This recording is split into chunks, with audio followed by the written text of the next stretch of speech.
What's up, guys? This has been a long time coming. Um, if you know me at all on online social platforms or IRL, then you know I talk about politics and economics a lot, and I have strong feelings about both topics. And I've been wanting to do some sort of commentary on these topics for a long time. But I unfortunately am a technology boomer, and so I have not yet. And here we are. So, I don't know what this will be. I don't know how often I'll be doing this, but there's a lot of stuff going around right now that I feel like just somebody's gotta have the right opinion on. And from both sides of the political spectrum, or at least the mainstream political spectrum in the country right now, I feel like everybody is getting bad information, bad opinions, and a bunch of economically illiterate slop that is completely unhelpful to understanding what's going on. So, here we are. I'm Skylar. If you don't know me, I'm just a guy. I'm not claiming any expertise or any sort of, authority on the subject. I just think these things are pretty obvious, and I think that economic literacy is probably the biggest problem in politics in America. So, welcome. So, the thing that is going on right now that I think nobody is addressing, not nobody, but most people are not, most political talking heads are not addressing effectively, is this whole 50-year mortgage proposal. And, there's some sort of surface level understanding that this is bad. What's the difference between this and renting? Which I agree with mostly, but it's all very surface level, and it's all very partisan, and it's all very fake. And what's actually going on in the broader sense that very few people seem to get is that, the problem is not that nobody can get a loan and nobody can pay 3 times as much as a house is listing for over the lifetime of the loan. And so we need lower monthly payments. Like that's not really the underlying issue. The underlying issue is, one, there's artificially low supply of housing because of government policies that keep it that way. Politics, up and down, top to bottom, left to right, everywhere, is two teams pretending that there's an issue with the issue is the other team is doing this and that's wrong. And the other team goes, well, the other team is doing this and that's wrong. And I don't know if you've noticed, I think a lot of people are noticing this, but this back and forth dichotomy is incentivizing not solving any fucking problems. Excuse my French. The reality is neither Republicans or Democrats are incentivized to solve any of these issues. Housing, immigration, abortion, pick your favorite culture war issue, all of them. None of them are incentivized to solve any of these problems because the back and forth dichotomy is what keeps you going, oh, well, this team screwed up. I guess I'll go for this team. Oh, well, this team now didn't fix the problem. I guess I'll go for this team. So neither one of them is ever going to solve these problems for us. Let's just, that's my opinion. You have your opinion, whatever. But the real underlying issue is that both sides of the political, aisle here don't ever address root causes. Why is there artificially low supply of housing? There's costs that are associated with this problem, like taxes, regulations, now tariffs, zoning, state enforced licensure requirements to do building and construction and renovation. These are all adding to the costs of building new housing.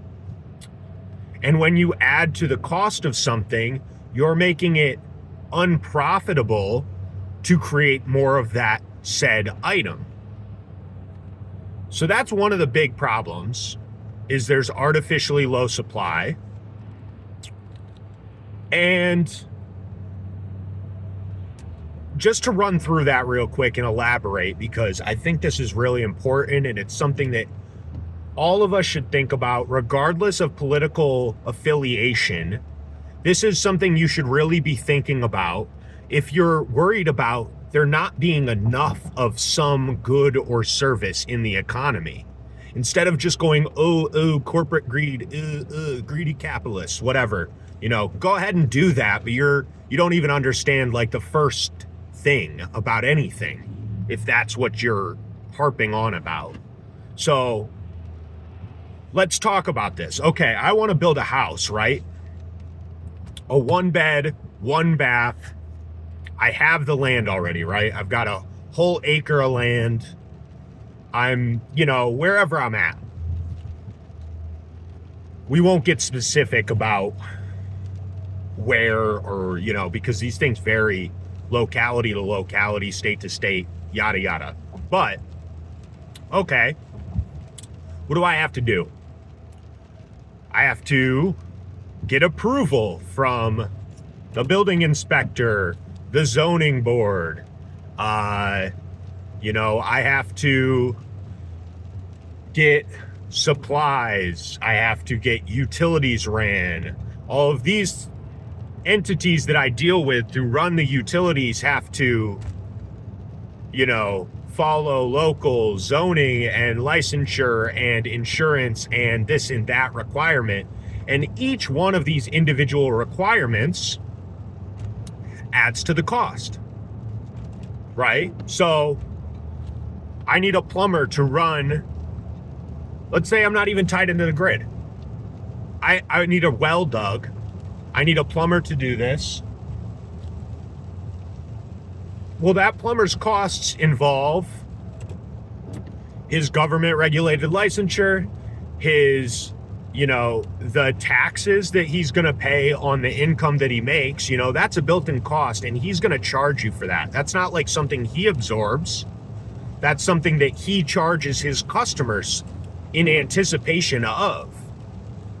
And you just run down the list of every single thing like this. Or this is a better one because it shows the start to finish costs associated with this thing. And I bring this up all the time. Okay. What do you need to build a house? In most cases, say you're in the Northeast like I am, you need lumber, right? Okay. Where does the lumber come from? And if you'll notice, lumber is quite expensive nowadays. Where does the lumber come from? Canada, probably. Okay. So in Canada, you have a lumber mill. They harvest lumber. What are their built-in costs that,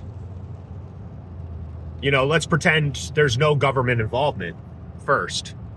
Cost of land, cost of machinery, cost of fuel, cost of labor, cost of, I don't know, forestry, related stuff. But then you add in all the government regulations to this. And that's where you get the bulk of your actual costs, because what are we adding in once we acknowledge the fact that the government imposes its fees and taxes and yada yada? What are we adding? All right, so now on the land, you have the property tax. On the buying of equipment, you have sales tax and property tax.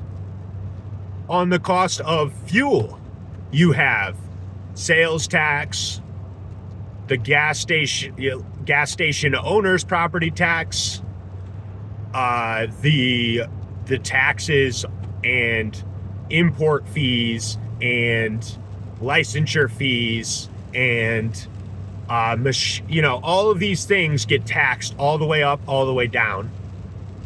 So say it's 30% each time, right? On the lumber, you've got your property tax, you've got your sales tax on the machinery, you've got your property tax on the machinery, you've got payroll tax on your labor, so how many times have you been taxed just to produce it? You haven't even sold it yet. Just to produce it, how many times have you been taxed? At what percentage are you getting taxed on those things? What's the compounding effect to the cost of this one thing? But mind you, we're still talking about lumber, just one aspect. So compounding all these various taxes, you start out with $1 spent per whatever cubic centimeter of wood. And then you get taxed on the property tax. So say that's, 10%. That's highly charitable. It's probably much higher. So that's 10% of your cost to property tax. And then there's this tax and that tax. And so slowly, half of the cost becomes taxes. And then you're selling and you get charged for the profit you make on the sale, which is built into the cost of the sale. And then you have export fees. And then in the US, a distributor is going to have import fees, and they're going to pay property tax on the warehousing. They're going to pay property tax on the machinery and all of the assets that they use in order to, distribute this product. And they're going to get taxed on their profits. They're going to get taxed on, and then on the other side, okay, now we're at the wholesale level. Now the wholesaler for the retail space gets taxed on the property, gets taxed for the sale, gets taxed for their employees, so all of these built-in costs all the way up, all the way down are contributing to the actual cost of the lumber once it reaches you, the home builder. I would estimate that these costs are actually 90% of the cost of everything in your life. Everything in your life has its cost inflated by these taxes and these regulations. And you should really try to think about that. Like as you go about your day-to-day life and you think about all the things that are going up in price and how over our lifetime and much before that, the regulatory agencies have grown and become more involved in day-to-day transactions in life, and the taxes have gone up and up, and people are still begging for more of them. Of course they are. But just think about all these things that go into the cost, because me as a producer, I have to factor in all my costs when I am giving a number for what I'm charging on something, right? Like you don't just absorb those things. You have to, when you're a business owner, when you're an employee, it is what it is. But when you're a business owner, you get to decide what you charge, you want to charge as much as you can, but if you charge too much, you will have no buyers. And so there's always this battle, but you have to build in your costs to what you sell for, or you will not make a profit and your business will be unsuccessful, right? So the more you do that, the more you'll understand why certain industries, things cost so much, why there's artificially low supply of all these various things that people do need. Housing is a need. People need to live places, obviously. But saying housing is a right, you don't understand what rights is. We'll do that another day. But you don't understand what rights are if you're espousing positive rights. Whatever. Anyway, so that's a big problem going on with this housing stuff. Artificially low supply. Now, let's talk about 50-year mortgages and what they will actually do to this economic situation where there's artificially low supply, and that is the constant that's been going on for 50 years at least.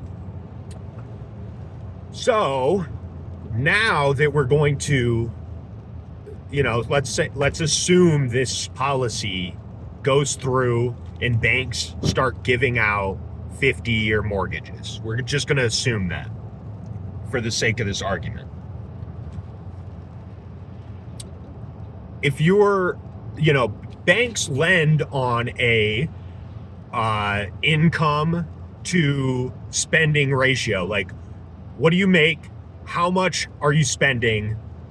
How much do you still have to spend? Right?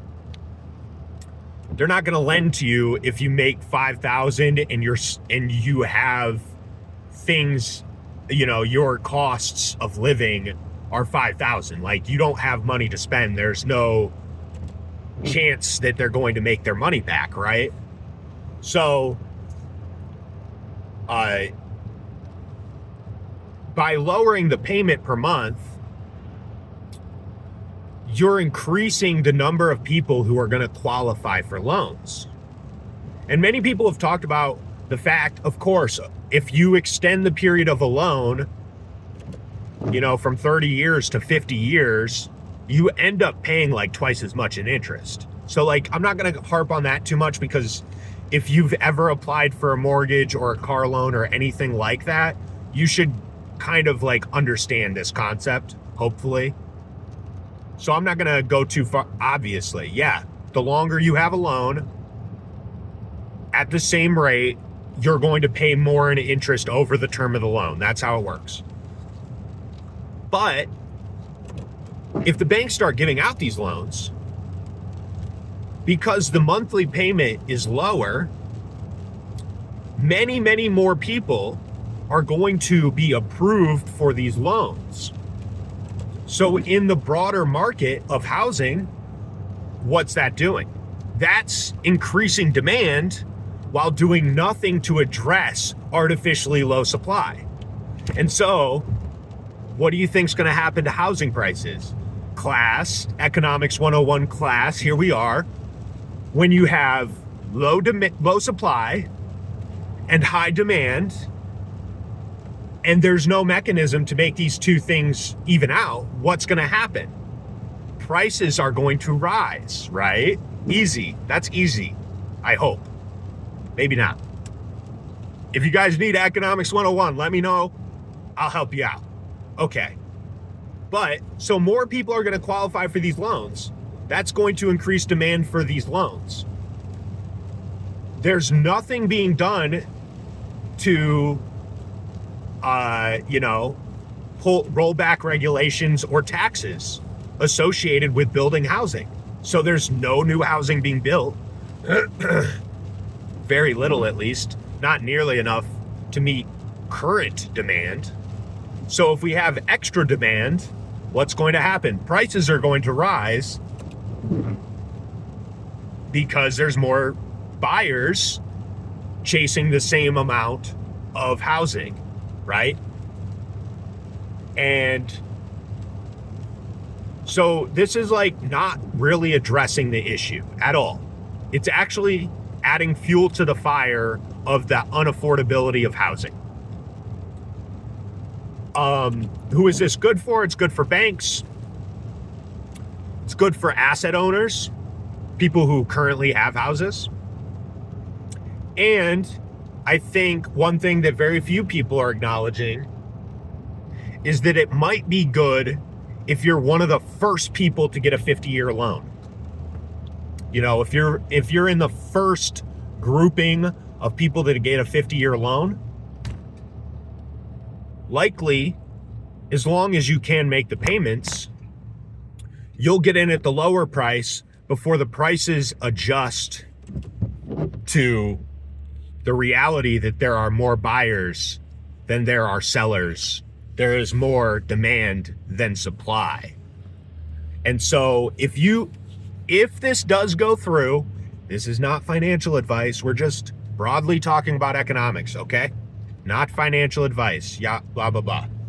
But if you're one of the first people that gets one of these 50-year mortgages, you might be okay because the asset price of your house that you've bought is going to appreciate faster than the debt that you end up, especially if you end up paying off the debt sooner and thus spend less on interest, right? The other thing that's interesting about this, which I won't go too deep into right now because it would require its own video, but the other interesting factor here is that if you know how dollar depreciation works in an inflationary monetary system like ours, like we have an inflationary monetary system, they print more money, it devalues the currency. This has been happening for over a century. And so if you know how that relationship works, a longer loan term might actually effectively act as a short against the US dollar. You know, you're taking in debt at the dollar's current value, knowing that in 50 years, if the dollar survives that long, it will be worth so much less more, or worth so much less that, you know, your, like, say your house doubles in asset, like the asset of your house doubles in price over the term of the loan, well, then you've recouped all the losses of the debt. You know what I mean? So that's another sort of interesting situation. I've given that a little bit of thought, but not enough to like expound on it a bunch. But really the underlying issue with this whole policy framework is that it's like you're just incentivizing more of this debt taking that is really a gigantic problem in this country. And you're doing nothing, absolutely nothing to address the underlying issue, which is the artificially low supply, like I said. The other issue of unaffordability in the country has exactly to do with the inflationary monetary system that we live in. When you print more money, which is the only way that we can run the government that we live under, unfortunately, because you can't tax enough, because, you know, if you raise taxes by double, which they'd at least have to do to pull off what they've been doing for the last few decades, people would riot. You know, taxes are not popular. People don't want to be taxed more, and people see taxes get taken from their pay stubs. It's a very immediate, obvious thing. It's something you can watch happen. Now, the other two ways in which you can pay for government expenditures, which is really what the debt is, what taxes are, is government expenditure. The other two ways you can do it, you can borrow it. Welcome to 30 whatever trillion dollars in debt. Here we are. But you can't even borrow enough, because eventually, like right now, the people you're borrowing from, other countries, are going, I don't know if we're going to get our money back here. I'm not sure if the US is going to have this, you can't borrow infinitely, because eventually people go, I don't think you're good to repay on this debt, on this loan. And so we're already there. So what's the third option? The third option is to print more money. And that's what we've been doing. And when you print more money, it's a lot like, you have half a cup of soda and you really wish you had a whole cup of soda. And so you don't have any more soda, so you pour water into it. And it's not like you actually have more soda, you just have watered down some soda. And the way that works in our system is that something costs $1 with X amount of dollars in circulation. Well, if over the course of the years we get to the point where there's 2X the amount of dollars in circulation, then that same thing, all else being equal, is going to cost $2. Now, Keynesians, and Keynes is essentially, there's like, I guess I shouldn't get into that, but Keynesianism is essentially the economic theory that justifies this whole model of inflationary economic policy and government spending being a good thing. Anyway, they'll tell you this is fine because this is how you grow the economy, and you need to inflate the currency in order to grow the economy. But that's all nonsense. It's all untrue. And what actually happens is that the people that benefit from this model are the ones who get to spend the money first, much like I was saying about the 50-year mortgage. When you inflate the currency, whoever gets to spend the money that's created before the prices adjust to the reality that there's more money in circulation chasing the same goods and services, whoever gets to spend that money sooner benefits. So that's corporations connected to the government, whoever's closest to the money printer, whoever gets the created money first is who benefits. And who benefits who gets the worst end of that? The people who get the money once the prices have adjusted to the new economic reality of more currency chasing the same amount of goods and services. So who's that? Employees, low wage earners. That's why the middle class and the lower class, the people who are struggling the most continue to struggle more and more in this inflationary monetary system. That's called the Cantillon effect. You should look into that. It explains the entire phenomenon of what is going on, pretty much. And so that's really what the issues are. Artificially low supply, monetary inflation over decades. The combination of these two things are what has brought us to where we are currently. And none of our politicians, aside from Thomas Massie, are smart enough even to understand this. Like, I think the entire political class, I don't care which party, pretty much the entire political class is unimpressive people. They're bought and paid for actors. I'm not a partisan, although I do have political opinions that would offend more people on one side than the other, most likely. That's okay. But,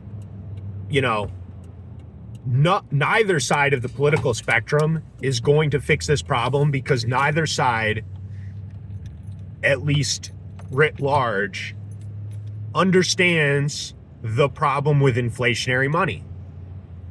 Neither side talks about it. Neither side wants to curtail government spending, and that's what all these problems come down to. Government largesse, the regulatory state, government spending, which government spending is inflation. Inflation occurs because of government spending. It is a direct causation. It is the direct causation.